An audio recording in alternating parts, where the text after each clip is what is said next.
নমস্কাৰ বেদুইন অসমীয়া ফেসবুক তথা ইউটিউব চেনেললৈ আপোনালোকক স্বাগতম। আজি এখন বিশেষ কিতাপক লৈ মোৰ দৃষ্টিভংগী বা মোৰ মনত উদয় হোৱা অনুভৱখিনি আপোনালোকক ক'বলৈ ওলাইছোঁ।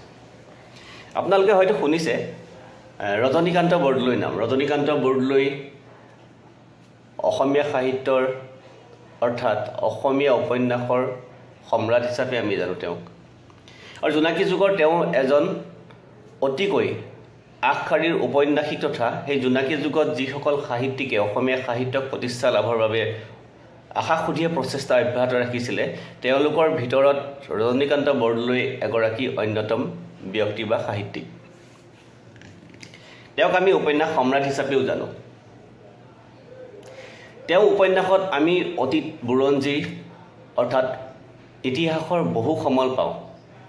ইতিহাস সেই সময়খিনিত তেওঁ যোনখিনি সময়ত যিখিনি সময়ত উপন্যাস সৃষ্টি কৰিছিলে সেই সময়খিনিৰ কথা, তাৰ লগতে তেওঁ সময়ৰকৈও আগবাঢ়ি সেই মানৰ যুগৰ কথা, কিছুমান বিভিন্ন সমস্যাৰ কথা, অসমৰ সামগ্ৰিক সেই সময়ৰ সামগ্ৰিক পৰিৱেশৰ কথা আমি সকলোৱে তেওঁ উপন্যাসৰ মাজত পাওঁ।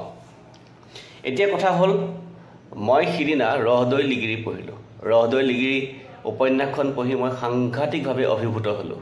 কিয়নো ৰহদৈ লিগিৰিৰ নিচিনা এখন উপন্যাস যে পঢ়িছোঁ যে মই, সেইটো মোৰ বাবে অতিকৈ গৌৰৱৰ কথা।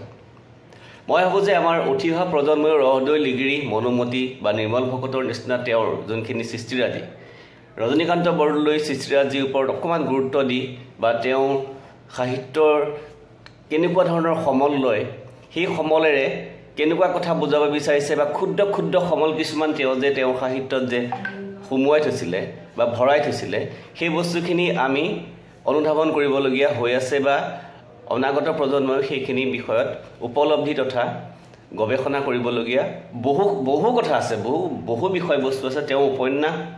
তেওঁ উপন্যাসৰ যোনটো কলা, যোনটো যাদু, সেই যাদুৰ বিষয়ে যদি আমি হয়তো বহুতে ৰিচাৰ্চ কৰিছে, গৱেষণা কৰিছে, কিন্তু মই ভাবোঁ যে আৰু গৱেষণাৰ থল আছে তেওঁৰ উপন্যাস সাহিত্যৰ তথা তেওঁৰ শব্দৰাজিৰ ওপৰত।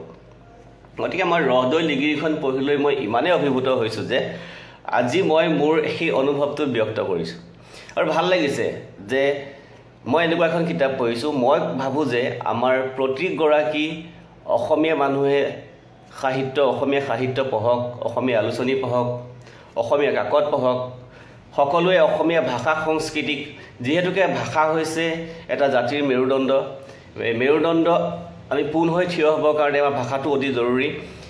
আমাৰ ভাষাটোক আমি সংকীৰ্ণতাৰ পৰা, যোনখিনি আমি এতিয়া উপলব্ধি কৰি আছোঁ বহু সময়ত যে আমাৰ ভাষাটো চেপি চেপি আহি থকা নিচিনা হৈছে, কিয়নো আমাৰ সাহিত্যৰাজিক আমাৰ কিতাপ সৃষ্টি বহুত কমি গৈছে। সৃষ্টি হৈছে যদিও পঢ়ুৱৈৰ সংখ্যা বহুত কম।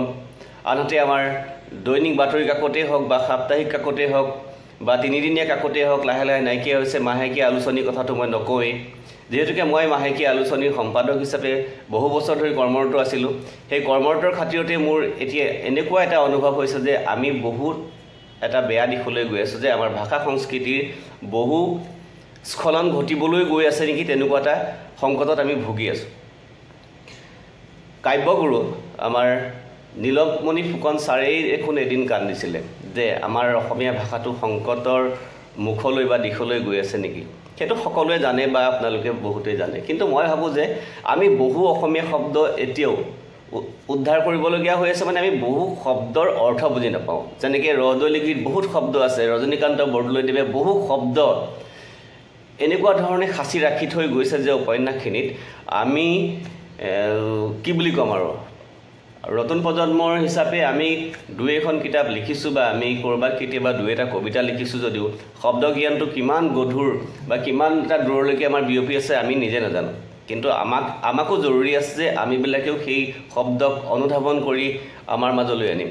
মোৰ এটাই ৰিকুৱেষ্ট যে আমি আমাৰ অসমীয়া জাতি সংস্কৃতিক বচাবলৈ হ'লে বা আমিবিলাকে নিজে এটা কাম কৰিবলৈ হ'লে আমাৰ ভাষাটো প্ৰথমেই আমি গুৰুত্ব দিয়াটো অতি জৰুৰী হৈ পৰিছে। কিয়নো মই কিছুমান ক্ষেত্ৰত কেতিয়াবা যেতিয়া দেখোঁ যে বাতৰি কাকতেই হওক বা অন্যান্য আলোচনীতে হওক, ভাষা আমাৰ যোনটো ভাষা হয় আমাৰ শব্দৰাজিক বহুত বিকৃত ধৰণে উপস্থাপন কৰা হৈছে। মই ভাবোঁ যে সেই তেনেকুৱা এটা ঘটনাৰ পৰা তেনেকুৱা এটা বিষয়বস্তুৰ পৰা যে আমাৰ ভাষাটোক যে বিকৃত কৰিব পৰা বিষয়বস্তুৰ পৰা আমি নিজকে আঁতৰাই ৰখাটো অতি জৰুৰী সেইকাৰণে আমাক ভাষা জ্ঞানটো বহুত প্ৰয়োজন হৈ পৰিছে আনকি আমাৰ বহু ক্ষেত্ৰত আমি দেখা গৈছে যে আমাৰ সাংবাদিকসকলেও বিভিন্ন সময়ত উচ্চাৰণগত হয়তো মোৰো এতিয়া উচ্চাৰণ কিছুমান ভুল হ'ব পাৰে কিন্তু উচ্চাৰণগত দিশত তেওঁলোক সাৱধান নহয় মানে আৰু মই ভাবোঁ যে আমাৰ সাংবাদিকসকলেও নতুনকৈ উঠি অহা বুলিয়েই নহয় আমাৰ জ্যেষ্ঠসকলেও বহুতেও কেতিয়াবা শব্দৰ উচ্চাৰণৰ ক্ষেত্ৰত বহু ক্ষেত্ৰত ভুল কৰি আহিছে আৰু এইটো দেখা যায় সকলোৱে জানে গতিকে মই ভাবোঁ যে আমাৰ অসমীয়া মাতৃভাষাক আমাৰ ভাষাটোক আমাৰ ভাষা জননী আমাৰ ভাষা সকলোকে আমি শ্ৰদ্ধাৰে যদি আমি বুকুত সাৱটি লৈ আগবাঢ়োঁ তেতিয়াহ'লে আমি নিশ্চয়কৈ এদিন নহয় এদিন অসমীয়া জাতিৰ তেজ থকালৈকেতো আমি অসমীয়া জাতি থাকিমেই কিন্তু আমাৰ ভাষাটোৰ সংকটৰ পৰা